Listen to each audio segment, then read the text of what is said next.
Un reportage réalisé par globalfoot.com grâce au concours d'UFR, IFICAR, l'Office de tourisme Sud-Martinique, Simexpert et la SME.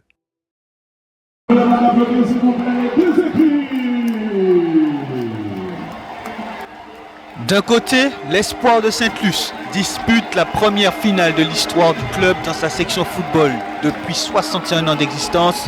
De l'autre, l'Éveil des Trois-Îlets joue également sa première finale depuis 79 ans d'existence. Ce samedi 15 novembre est décidément un jour historique pour les deux clubs et bien sûr pour le football martiniquais. 8e minute de jeu, l'Espoir se crée une situation offensive. Guillaume Guacide sert Josué Larcher. Le ballon est dans les pieds de Jean-Berly Pierre. Sa frappe est manquée. Dans un match difficile à suivre, les actions ne sont pas nombreuses. À la 24e minute, Alix Golvet tente sa chance pour l'Éveil sans inquiéter Ludovic Colman.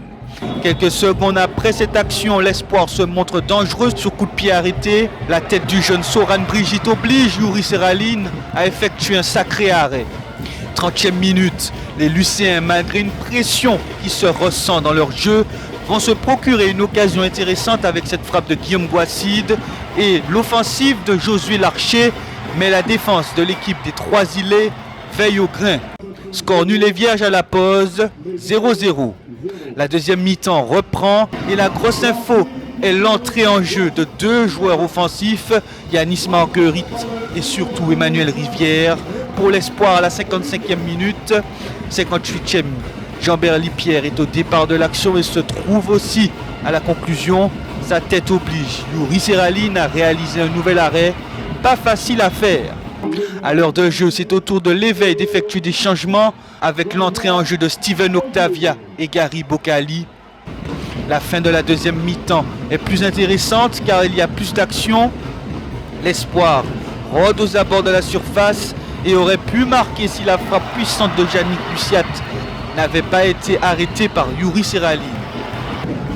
78e minute de jeu, Wilfried Charloton botte un ballon qui trouve la tête de Gary Bocali et marque. Coaching payant, belle histoire, c'est ce que l'on croit durant les premières secondes avant que ce scénario ne soit brisé par une triste réalité pour l'Éveil. Le but est refusé.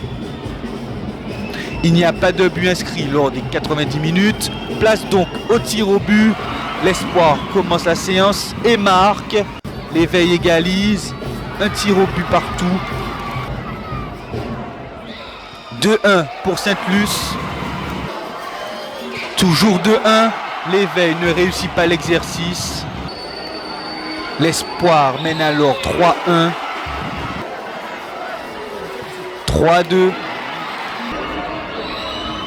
4-2, 4-3. Les Lucéens ont la balle de match et c'est raté. L'Éveil égalise à 4-4. 5-4 en faveur de l'Espoir.